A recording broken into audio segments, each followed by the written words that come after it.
you're able to obtain holiness and to return to stay. So this is teaching for women. So holiness is righteousness.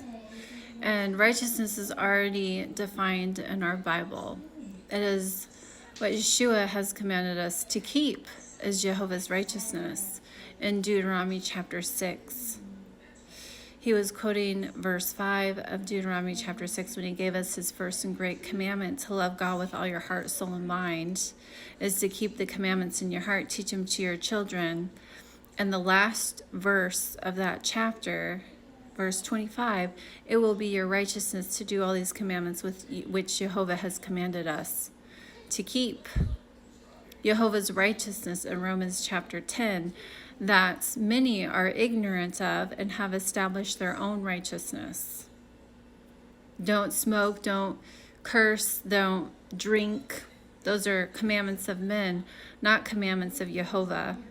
The 10 Commandments is Jehovah's righteousness. It was what he originally gave to his people when he first brought them out of Egypt into the wilderness. He spoke to them with his voice, what they desired at Horeb, what the Messiah was prophesied to refresh in Deuteronomy 18, verse 15 through 19, and Acts 3, verse 18 through 23. Where they thirsted, the life-giving water that Yeshua told the Samaritan woman about at the well about. And in Revelations 22, those that thirst are able to drink from the waters freely, the life-giving water, the 10 Commandments. Verse 14 of chapter 22 of Revelation says, "Blessed are they who keep his commandments, that they have right to the tree of life and are able to enter through the gates." Proverbs chapter 11 verse 30, "The fruit of the righteous, which is those who keep the commandments of Jehovah, is a tree of life, and he that winneth souls is wise." We can obey sin unto death or obey righteousness, the 10 Commandments, unto salvation. That's why in Deuteronomy 32 he says their spot is not his spot, because his children obey him. Obedience. Hebrews chapter 5 verse 9, eternal salvation given to those who obey the Son. John 14, those that believe on me, the works that I do, they will do also. John 15, abide in my love as I abided in my Father's love. Keep my commandments as I've kept my Father's commandments. And he gave you 2 commandments, refreshing his Father's commandments at Horeb, what was prophesied.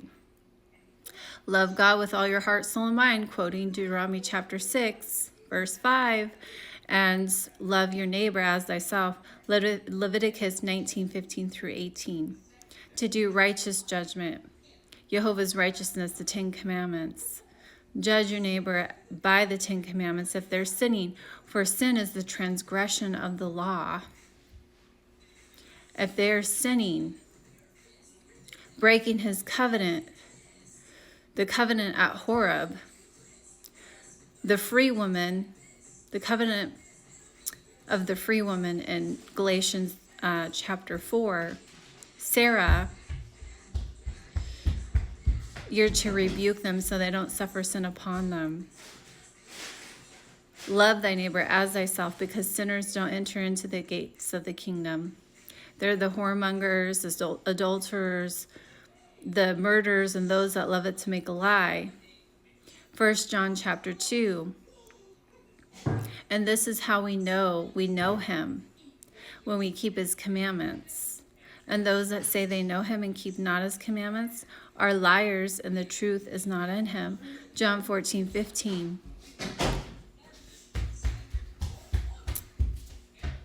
If you love me, keep my commandments. And I pray to the Father to send you another comforter, the Spirit of truth, that's going to teach you all things that the world neither seeks or knows. And this is how we know him, when we keep the commandments. They don't keep his commandments, so they don't know him. They don't know the Son or the Father. He says in John 14, those that don't keep my sayings don't love me.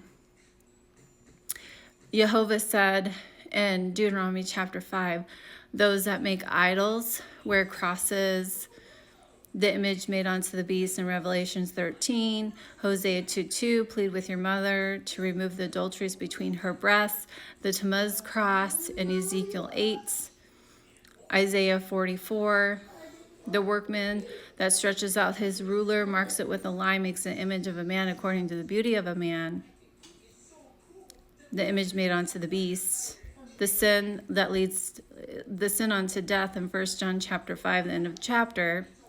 Those that make images or do pagan idolatry, Christmas, Easter, Jeremiah 10, Jeremiah 4, 7:44, breaking his commandments, hate him. Those that break his commandments hate him, and he's going to pay those people to their face. Deuteronomy 7.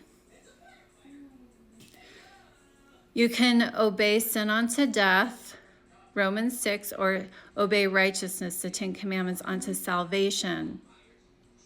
Jehovah's righteousness, Deuteronomy chapter 6. Yeshua's first and great commandment. This is how we have the spot of the Father. When we keep his covenant at Horeb, when we keep the 10 Commandments, we enter into his Sabbath, his rest. The Sabbath, a perpetual covenant, his sign between him and his people. If you look up sign in the Strong's Concordance, it means mark. Jehovah's mark on his children. Those that are disobedient have a different spirit in them. Ephesians chapter 2, beginning of the chapter. It's not of Jehovah. They have a different spot, Deuteronomy 32. You can have the spot of the Father, be righteous, or you can have the spot of the devil, be unrighteous. So I hope you search the scripture out. We're supposed to keep the covenants of promise. This is in Ephesians 2. Both covenants of promise is the rainbow covenant that he was made with Noah, eating clean. Leviticus 11 and Deuteronomy 14. Read Isaiah chapter 65 and 66, end time prophecy. He's going to return with fire, and those that have swine's flesh in their vessels that say, don't stand by me, I'm holier than thou, or smoke under Jehovah's nose that burns all day. And they're going to be destroyed along with their Jeremiah 10 Christmas tree and the mouse, all the pagan idolatry. Hold on, bud. And his second covenant with promise was what his son refresh. Ephesians chapter 6, verse 2.